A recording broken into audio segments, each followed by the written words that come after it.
What's going on, guys? It's Nick here, back with the video. It's Monday. It's time for the Mock Draft Monday. 12 team, half PPR, 200 Mac, 2 wide receiver, 2 flex spot. That is my favorite setup. We're going to do this draft from the 10 spot. A lot of people have asked, and everything's going to be normal down here, and I threw in a bunch of like pre-draft rankings, expert stuff. I think just like what we will see here is a general market of everything, like just on average, what you should kind of expect at this point. Going back to Fantasy Pros as well, because this time of year, I think Fantasy Pros is probably the best place to go just to kind of accurately see like, what are you going to see in a draft?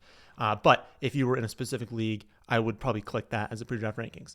But anyways, I wanted 10 because some people have expressed concern. I've said a lot of times, I like kind of the late first round of the season. It's a very even first round. When that happens, maybe you want to be towards the tail end because a lot of the players going at the tail end of round one are pretty much the same as the guys going at the beginning of round one. But the one thing people are concerned about is a wide receiver start. We know in redraft formats like this, it can be a little bit risky starting off wide receiver because running back still matters, right? In best ball, you can kind of get away with drafting a million wide receivers and hoping you hit it running back later on. But if my first running back is going to be Tyjae Spears in a redraft league, I'm going to lose, right? So we still need running backs. That's been the biggest concern. And I just want to see here, probably no matter what the value is, we'll just go to wide receivers. But in the late first round, it's actually very likely that you start off that way. So let's just see what happens in this draft. What I also want to do, you can see with the title, is just kind of talk through each round and say, what are my favorite picks? Who are the players I like the most? In the first two rounds, it's everyone. I mean, realistically, every single player is a good pick, which also means when people say like, oh, could I reach for this guy, reach for that guy? Do whatever you want. Like, unless you're taking here at the 10 pick, like, I don't know, Trey McBride. Well, don't do that. But if you've got a take and you want to go a little bit from the rankings, like right here, I'd be fine with Neighbors, Amon-Ra, Puka, Brian Thomas Jr., and Genty. I don't think I'd go to Drake London, but any of those 5 players, if you want to take them at 110, I think that is completely fine to do. So that's one out. If you watch this video and you do not like my team, basically, you don't like how it ended up going wide receiver, the out here is Genty, because usually in the late first, you're not going to get Bijan, Saquon, Gibbs, but McCaffrey could be there, and Genty is probably there. If he's not, if neither of those two are, I probably would go to wide receiver, but if you want to take Derrick Henry at this spot, you could as well, because in half PPR, he's still going to be awesome. I would not go down to Achane with this new calf injury, probably wouldn't do that.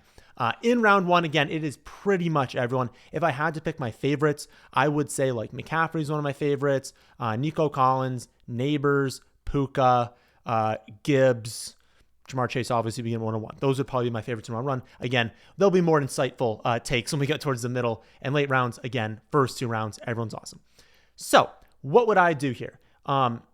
I have not officially made a call. It really has been 50-50. If you want to go Puka, if you want to go Neighbors, probably would play the ADP game at the late first and say like, if Neighbors actually was like, because you can see here, rank is effectively ADP, what they're going to be drafting off of. If I was in this draft and I saw that Neighbors was 7 and Puka was 12, I would say they're so unbelievably close that I would just take Neighbors and cross my fingers that Puka was there in the next round. Whereas if you take Puka, Neighbors is not going to be there in the next round. So I'll take Neighbors, but again, I'm totally fine with any of them. And if you hate my team, take Genty with that first pick.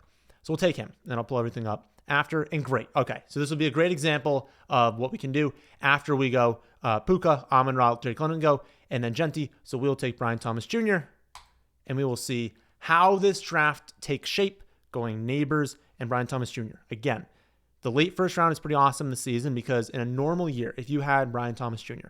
go out there and have an insane yards per route run with Mac Jones at quarterback, and then he gets a massive coaching upgrade. He gets his quarterback back. He's in year 2. This is the type of profile that typically costs you a top 5 pick. The problem is you can say that with so many different players. Nico could usually take a top 5 pick. I mean, he has been unbelievable when he's the one. And while they added some rookies, he is still going to be the guy. He's going to be incredible this season. And if, Mixon can't be healthy, they've got Nick Chubb, Woody Marks, Pierce. Like, they don't have a run game. So he could be the wide receiver 1 overall. Neighbors and Puka, I've said many times, could each have 200 targets this season. Amon-Ra consistently getting like 1,300 yards and double-digit touchdowns. Kind of hard to say that he's a bad pick. So it's like, they're just all good picks. And that's why the late first round is good. You get 2 of them. Okay. So we go. I don't know what's happening with Jacob's picture over here, by the way. My goodness. So, a lot of running backs go. Chase Brown, JT, Achane, Josh Jacobs, Bucky Irving, Kyron, and Kamara goes pick before us. We see Lamar and Allen go at quarterback. We see all the top three. So once we see all the top three tight ends go, we're done. We're not taking a tight end. I know sometimes the value will come with Laporte and Hawkinson. If they become good values, we can consider it. They better be good values. I'm waiting for a while. We still want the top four quarterbacks, which means two are still left, Jane Daniels and Jalen Hurts. I don't include Burrow in that. I think Burrow's fine to draft. He just goes too close to that four, and like those four, I think, have a significantly higher ceiling than Joe Burrow, and with that comes a significantly higher floor as well. So I prefer it being a top four or wait. So that's an option for us. We'll pull up everything over here, and when I make my picks, I'll go over my favorite players in these rounds as well. But let's kind of look at what our options are at this spot. So Jaden and Hurts are absolutely options. And again, if you're in a league where you think you're better, you typically make playoffs, it is best to just kind of play it safe sometimes to say, okay, I will never be able to acquire these top four quarterbacks in season. I know with 90% certainty that as long as they stay healthy, they're going to be very good. Like the top four are going to be top five this season at quarterback. And they have league winning ceilings. All of them could push for like 27 fantasy points per game, be 5 points per game, or whatever else. And now you are just locked and loaded as a playoff team and the favorite probably for championship. And to get that in round 3 is really nice. So great. We also know that we have foregone the running back position for a little bit. So all of James Conner, Kyron Williams, Amari Hampton, and I would say a drop-off after that, it is probably Travion, but I would say a drop-off after those three, all very strong picks. And again, if our worry here is that we're not going to have a strong team at the running back position, if we took 2 wide receivers, take a quarterback, we run the risk that because there's going to be a 4. Okay, there's going to be 4 picks that go by. There's a theoretical risk that it's like James Cook, Kenneth Walker, Martin Hampton, and we're like, well, that's unfortunate, right? Wide receiver, it would have to blow our socks off. So at this turn, if you go wide receiver at the 1-2 turn, because of how many strong values there are in the middle rounds, it just doesn't make that much sense. This is going to be really good wide receivers. For us to go really any of these guys, even if they become the top by ranking, we're at 34? Let me see where they actually are. So top by rankings is looking at Tyreek Hill is gone, Marv at 33. So there's actually not even that much of a value here. And running back is a value. But if it was, it would have to be you'd need to see AJ Brown, maybe T. Other than that, it's it's not a bother. Just don't do it. So we're not going to go wide receiver. And again, we're not going to go with tight end. My big money league, again, I'm just going to assume in this draft that I'm not the greatest person in the world. I'm assuming I'm drafting against people who are pretty good at this. I think there's way more risk in foregoing running back than there is for going quarterback. We can figure it out. We can't figure it out if we kind of miss this range of running back. I don't know that I would play the ADP game. They're kind of all right here. I would just take your top. And for me, that is Amari Hampton. I have Hampton at 201.3 half PPR points. Then we drop down about 7 points to James Cook. And actually only 2 points after that to Henderson. Then another 1 point after that to Ken Walker. So Henderson actually over Ken Walker right now. I've moved Ken Walker down a little bit, still in the must draft list, but it's more so the combination of Ken Walker and Charbonnet. Just moved him down because of the foot thing, but last week he was practicing, so that's good. But anyways, long way of saying we're going to go with Martin Hampton with this pick. We will draft him now, and we will see what happens for us at the turn. So after us, James Cook, Jaden Daniels, JSN, and Breece Hall. So we'll see. But before we do that, who were my favorite picks at these spots? Obviously, Brian Thomas, awesome. When we get into the second round that we were at before with that second round pick, Drake London would have been great. Brian Thomas would have been great. I kind of see a little bit of a drop off at wide receiver after that Brian Thomas, Drake London range into AJ Brown. With this hammy, it's concerning me a little bit. Down into London, down to Tyreek. I don't consider that must draft. It truly is. If you miss out on this turn of great wide receivers, you got to pick a running back. I think it's just Chase Brown, JT, Achane, Jacobs, Bucky. I just want to be getting one of them. And I don't really care how it started off. So had I gone with been a mid first round pick, I don't care if I took, Henry, McCaffrey, Gibbs. I would just load up, take 2 because these are just the best picks here. I wouldn't go Lad. I really, in a hometown league, I don't know if I would go with A.J. Brown. I'd probably just take the running back at that spot. I think Bowers is fine, but the running backs kind of win it in round 2. In that round 3 pick where I just went with Hampton, I think Hampton probably is one of my favorite picks. But if it's not Hampton, it's one of the quarterbacks we talked about before. It is Kittle. If Kittle was there at my pick, I would have definitely considered him. But it's another spot where it's like, I think there are a ton of first-round wide receivers and then a ton of like, I don't want to say fourth-round wide receivers after that. And so again, that's why I like kind of getting the 2 first-rounders and then taking other spots in rounds 3 and 4. I don't think it's a range for wide receiver. Go quarterback, keep going running back, go with Kittle at that spot. In round 4, now we start to like the wide receivers a little bit more. We can pull it up over here.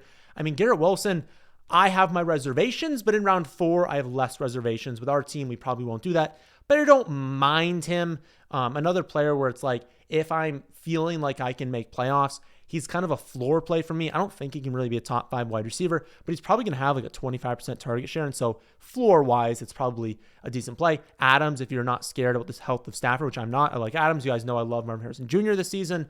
DJ Moore, solid pick. I don't think there's any slam dunk wide receivers, but I would say JSN, Adams, Harrison, and DJ Moore would be the favorites in round 4.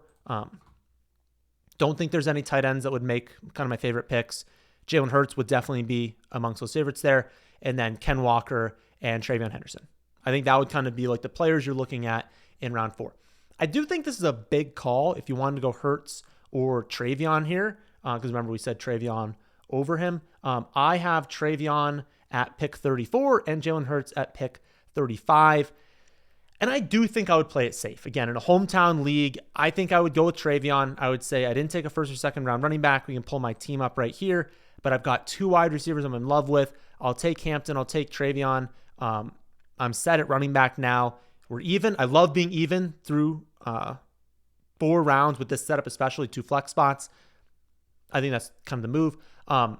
Some people ask about rookies, kind of saying like, how many is too many rookies?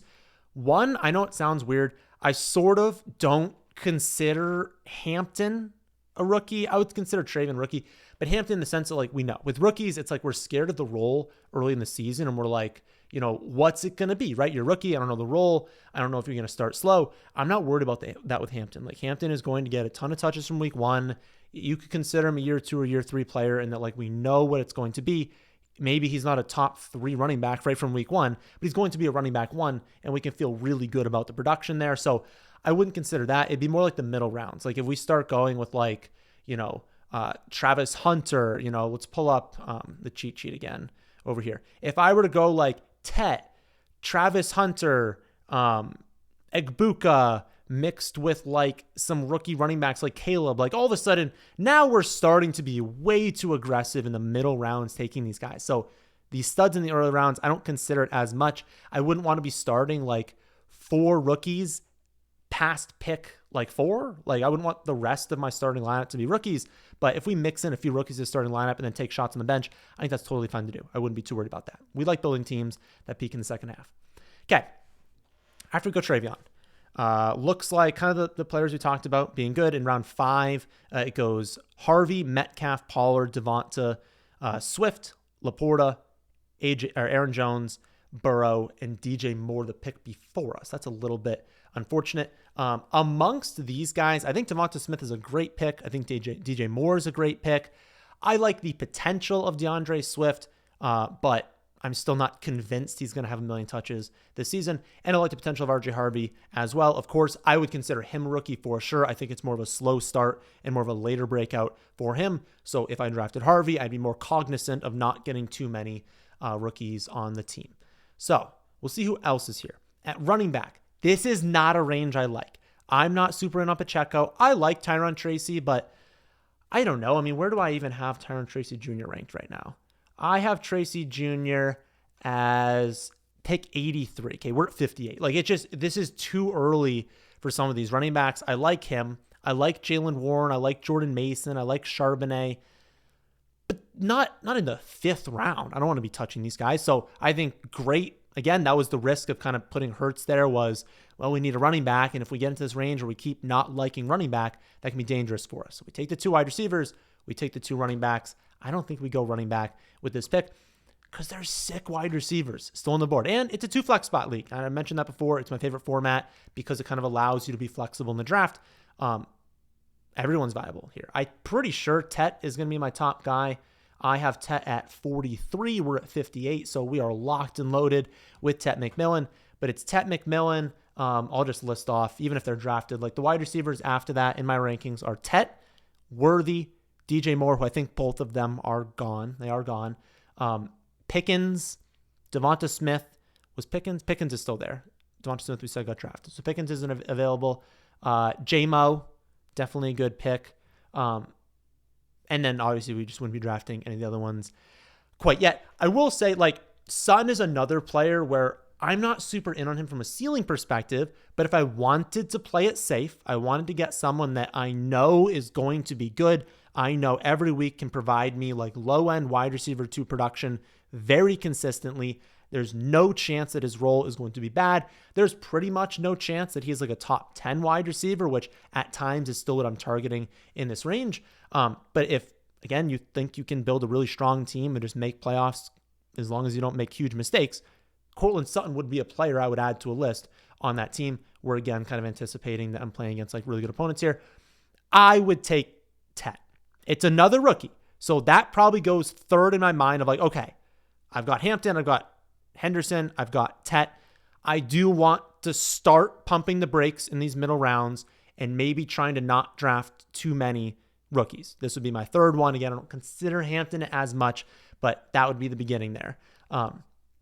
You could consider dropping down to someone else, but I do have it's only 2 points. A 2-point difference between him and Pickens. It's another 2 points down to J-Mo. It's another 2 points down to Courtland Sutton kind of after that. So you're taking a hit, and I don't think you need to. Again, I would probably just take Tet McMillan at this pick, and then probably another wide receiver after that. They go Rashee Rice, Pacheco, Courtland Sutton, and J-Mo. And so I would just take George Pickens. He's going to be awesome. If we were going over favorite picks from round 5, again, Harvey, Devonta, DJ Moore, Tet. I like Rice. Rice is a risky one because, again, latest information is like 6 to 7 games, maybe starting in week 3 or 4 because we just don't know when that's going to come. Kind of depends on the judge there. And that can be a risk because you're missing him in like, this huge stretch of time where you've got buys and injuries and all these things kind of piling up. You shouldn't be able to put him on IR. But he is a second round value. So I get it. It's a very risky pick, obviously. But yeah, those are kind of the favorite picks in that spot in this range. I like, again, George Pickens, Calvin Ridley you can throw into there, J-Mo, Hunter, Olave, Adunze, Pearsall, Egbuka. Amazing picks. This is what people bring up and being like, this is a range for wide receiver. Like, I just can't fathom in a hometown league being in this like 5 through 7 range and attacking a quarterback, attacking a tight end. Really, at this point, attacking a running back. This should be wide receiver. And I still think you're good. This is our third. We're allowed 4 in here. And even if you weren't, even if it was like a 1 flex league, I would still want to be attacking wide receiver because I'm building depth. And that's why I think getting this like 3rd, 4th round, going with 2 running backs at this spot just makes a lot of sense in kind of a build style here. So I just think 5 through 7, you kind of have to be attacking all these amazing wide receivers. I'm going to go with George Pickens. He's going to be absolutely incredible this season. Whoa, a lot actually go by. It's unfortunate. But after we take that, Waddle, Zay, Ridley, Judy, Hunter, Adunze, Olave, Pearsall, and Ibuka off the board. And I'm actually glad that happened. Some of these guys for the entire offseason have been really far down when you're kind of doing these mocks out. This is going to happen, right? People know that Adunze is awesome, that Pearsall is awesome, that Ibuka is awesome. And they would make the must draft list. Like in this whole round, I would say like J-Mo, Pickens, Waddle, Ridley, Hunter, Adunze, Pearsall, and Ibuka. That would be the must draft list in that general range. It's all the wide receivers. It's not, it can be Hawkinson to a degree. I think in round 7, Hawkinson is much better. Yeah, I'm at 704. I would say 8th round, it's probably like more of a must draft for Hawkinson, but it's not Mahomes. It's not Kelsey. It's not taking Mixon here. I don't see it. I don't see taking a running back at this spot being the optimal move. So we'll see though. We're actually in a difficult spot. I would have liked all those guys. Actually, we'll probably end up taking Charbonnet at this pick. But now we've gone into a second tier. So after all those wide receivers I just mentioned, it's a tier break into kind of Diggs, Myers, Debo, Addison with the suspension for 3 games, Juwan not really knowing if it's, going to be a long-term calf injury or not.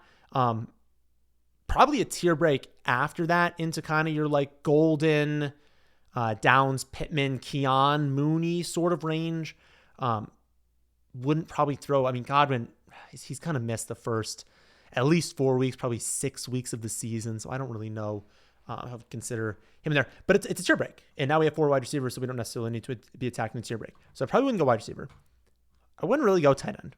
It's not a range I would want to go quarterback. So you look back to the running back position, and there's Charbonnet. And Charbonnet, part of that must draft. I would probably want to leave every draft with either Ken Walker or Charbonnet. Every single week, it's going to just be dominant performances. Let me just make sure no one's buried here. No, there's no one else to take. Every week, it's going to be dominant. The starting running back's probably going to be top 10. If they actually go for a split, there's a chance you can just use Charbonnet every week. But immense upside. He is like the number 1 handcuff, and it's not even a handcuff. Again, he's going to play on his own. And you got this injury with Ken Walker that he's kind of been battling through all of camp. So you want to be leaving every draft with either Ken or Charbonnet. I think it was a short turn, yeah. So we got Debo, Diggs, Brian Robinson, who will not go this early, and then Mark Andrews. People just haven't adjusted the rankings, and ADP is not adjusted yet, obviously, for Brian Robinson. He's a handcuff, but he's a very late round handcuff. So I'm going to take, though. I'm not going to go quarterback this early. I'm not going to go with this range of tight ends. I would be waiting on tight end. I think wide receiver would be fine again. Myers, Addison, Juwan would kind of be that top end. If you wanted to throw Golden in there, you probably could, but in most formats, you probably wouldn't need to take him amongst those guys. Running back is tough.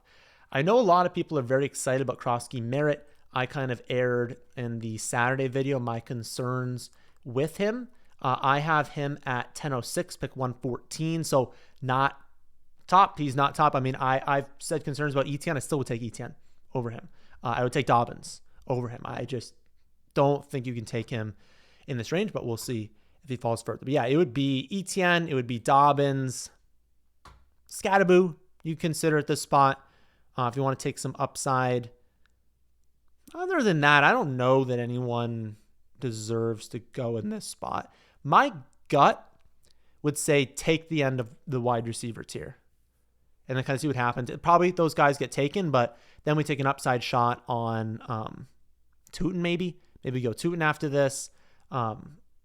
We could go with Braylon Allen maybe at the next round. Maybe a handcuff like Ray Davis, Trey Benson, Tyjae Spears, kind of that range of running back. I don't think there's enough of a difference between these guys, and there is enough of a difference for the wide receivers that I don't want to go there. I think I would lean Addison in this build, and the reason being I don't need him to start the year. Even if he was healthy, I'd be playing Neighbors, Bryan, Tet, and Pickens. And he's only out 3 games, and he's going to way blow past this ADP when he's there.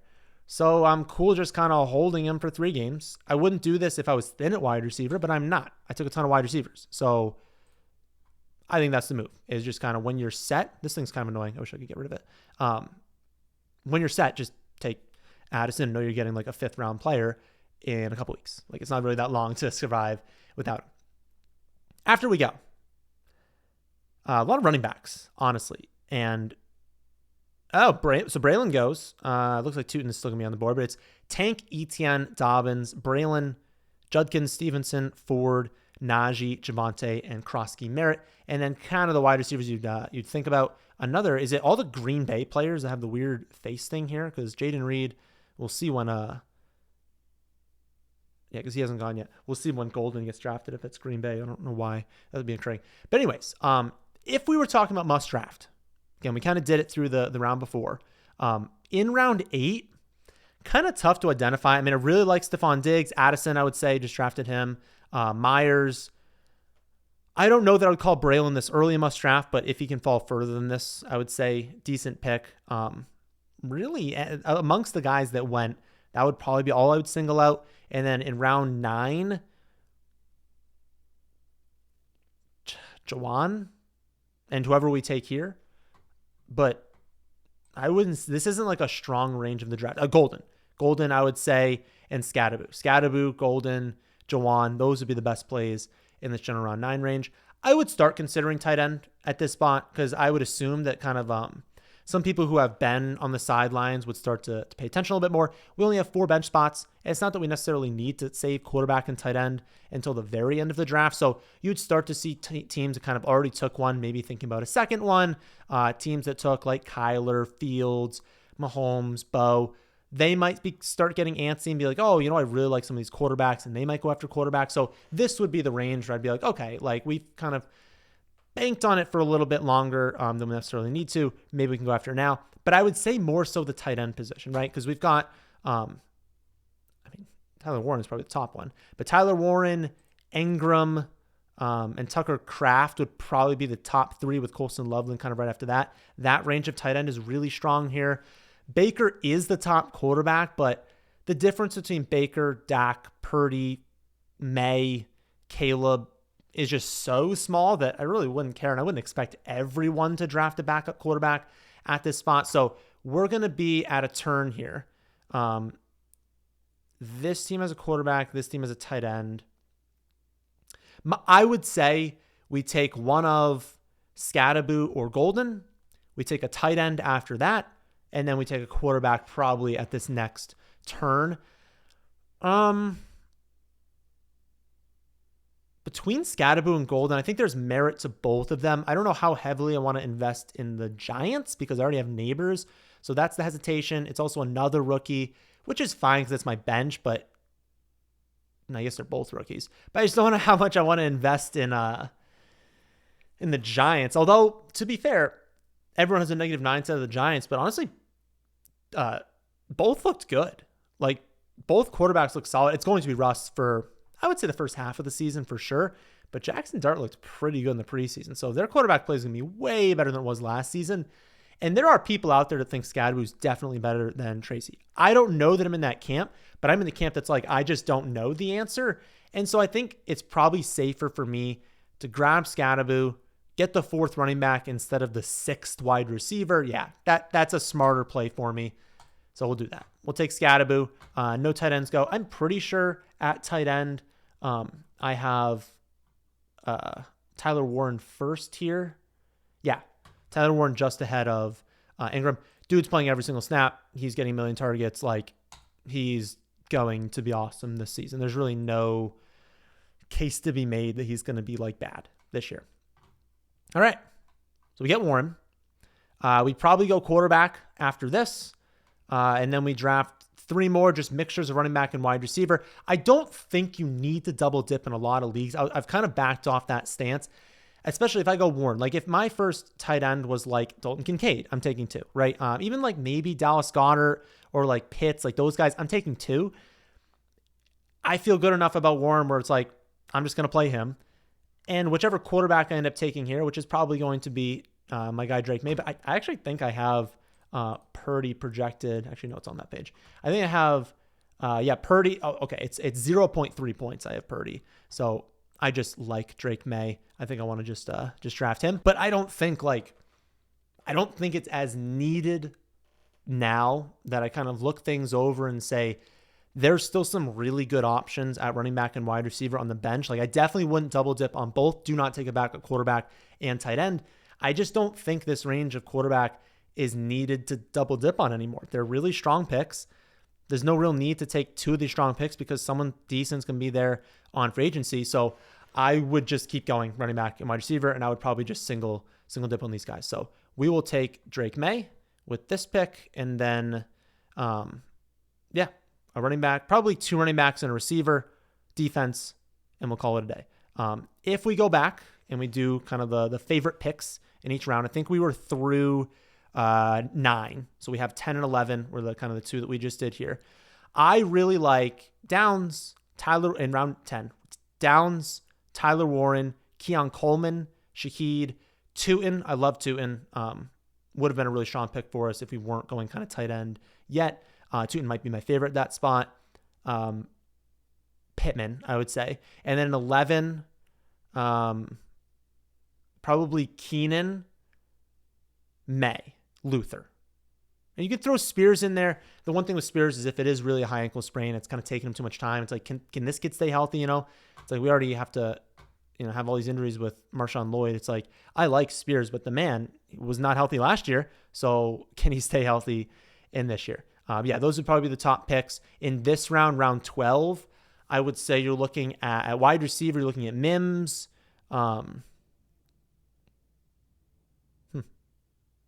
Mims? I don't know that I'd consider another wide receiver at this pick. There's way too much. It's all the same there. So Mims, but honestly, tight end Tucker Kraft and Loveland are phenomenal picks. Even Njoku's a phenomenal pick at that spot. At running back,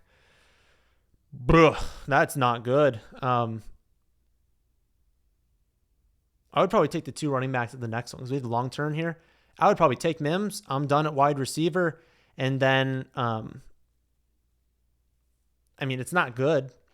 You're probably Dylan Sampson, but I don't trust Dylan Sampson at all. I like Holly Gordon. I like Chris Rodriguez late. But that's bad. That's a really bad group of running backs. But I don't really want to be the first one to take. I don't think Holly Gordon would get taken by the next pick. If you were foregoing wide receiver, later ones I like Coker should be rising right now. Ellick should be rising right now. Really late guys. Let's see. Pat Bryant is rising. Definitely Jalen Lane in Washington. That's a name I would probably keep in the back of your mind. Douglas would be a good pick as well. Douglas and Kyle Williams, solid picks. Even if he gets traded to Minnesota and you need a spot start early in the season, maybe. But I would say you take Mims. There's merit here for too strong of tight end value. Because these are not like Mims. Okay. I have Neighbors, Brian Thomas, Tet, Pickens, and Addison. The odds that in week 4 I start Mims is so minimal. There better be injuries here to where I just don't think it's worth it. The odds are better that maybe Warren's not as good as I think, and I can just draft Tucker Kraft or Colston Loveland. I have Loveland right ahead of Kraft, but you'd take your favorite between those two. These two are awesome plays as well. So I feel like there's merit to just being you know what? I will actually take 2. I don't think you need to, but take the second tight end, come over here, go Ollie Gordon in case there's the injury and also in case Jalen Rice just bad, take him, and then go another Chris Rodriguez. Take Chris Rodriguez and then go with go defense. I won't click the defense yet so we can kind of look at the board how it came up. I think that's actually the strongest move. Just grab 2 of these tight ends because I don't know which one's going to be better. Pretty sure it's Warren, but maybe I'm wrong. In that aspect, maybe the Colts just can't throw the ball. Loveland's also going to be awesome. It's a good range for him. And then I pretty much get the 2 I would have taken anyways. Again, Ollie just because you have this calf injury, which could turn into something worse for Achane. And then Jalen Wright, I just don't think is that good. Plus, he's a little bit hurt right now. So Ollie Gordon could be something this season. And then Chris Rodriguez, he might be splitting with Ja'Cory Krosky-Merritt. He might get goal line work. He's looked pretty good in the preseason. So he could get more touches than people think. He could definitely be a riser in week 1. It is Green Bay because we see Tucker Kraft there as well. But yeah, I think that makes sense. Again, it was all the guys that kind of listed for must drafts later on. I don't know if the computer necessarily drafted any of the must drafts in round 13. But in this general range, it was Ingram, that's obviously sick value. You probably wouldn't get that in normal draft. But Ingram, Loveland, Tucker Kraft, Ferguson were all great picks there. The quarterbacks were good picks there. Kind of the wide receivers mentioned, Douglas and Kyle Williams were strong picks. Ollie Gordon, Chris Rodriguez at running back. Yeah, those would be the guys to look at. And then everyone else I kind of mentioned. So we will grab, I don't remember the early season schedule. I should do that a little bit soon here. I think Rams. Let me look that up real quick. NFL week 1 schedule. I'm pretty sure the Rams play someone who we might get some sacks from, if I remember correctly. The Rams, okay, they're playing the Texans. So they're home against the Texans. It's a 44.5 line, Rams 3-point favorites. That's a spot where you'd probably play defense for. Again, at home, Texans offensive line is not good. If Mixon's not playing, they can't get the run game, they might drop back at a much higher rate. That's good for, turnovers. That's good for strip sacks. We want touchdowns, and we're getting fantasy scoring there. Again, week 1 doesn't have that good of matchups. Like, obviously, you're going to want the Denver defense. Honestly, the Texans also have a very, very strong defense. I think they probably got drafted already. Yeah, I don't see them on the screen there. Texans have good defense. They'd be fine against the Rams. I think both defenses are probably in play for that one. If you believe really strongly in the Giants' offensive line, the Giants play the Commanders, which I don't love, but they're going to be like a kind of a streaming defense, and that like they could get a million sacks against pretty much any team. I would say Arizona wouldn't be bad. At the Saints are not going to be good. Like, if you're streaming defense in week 1, Arizona 6-point road favorites, 42.5-point line. That is a setup where you're really wanting it. And if Arizona can get ahead, which they probably will be able to do, yeah, Arizona would probably be the play for streaming defense. But again, I think Rams would also be fine. I don't think there's anything else. Maybe the Bengals. The Bengals are at the Browns. That's a pretty bad spot. But the Bengals also have a bad defense. So I don't know how good they're going to be, but usually bad offense kind of wins out there. But I would say the Cardinals. I would say the Cardinals are probably the move at defense for week 1. All right. Don't pay attention to the team there, or the team scored there. This is a very, very strong team in a 2-flex league especially. Drake May, Amarian Hampton, Travion Henderson, Malik Neighbors, Brian Thomas Jr., Warren, Tet, George Pickens, bench, Zach Charbonnet, Addison, Cam Scadaboo, Loveland, Ollie Gordon, and I can't scroll down for some reason, but that is Chris Rodriguez. I think it's a strong team. I think we did well in this draft. Again, decent amount of rookies, but I think we did a good job of kind of like holding down the fort for everyone else. Our star players are not the rookies, kind of like getting all our points at wide receiver. And we've got bench options if kind of the rookies, can't start the season super hot. But I think amongst the ones we drafted, they did. And I think it worked out in the sense of like when we were going after the 2 wide receivers, get those 2 running backs. If you want to double dip, round 1, round 2 wide receiver, running back in rounds 3, rounds 4, allows you to go back to wide receiver in the middle rounds. If you don't do that, you kind of put yourself in a tough spot. So, I know a lot of you are drafting this week. Good luck to all of you. If you want to use my rankings, thefantasyfootballadvice.com. Must draft list over there as well. I would definitely read that before you do your draft. But that'll do it for this one. Thank you all for watching. Leave a like, subscribe if you're new, and I'll catch you all on the Wednesday video.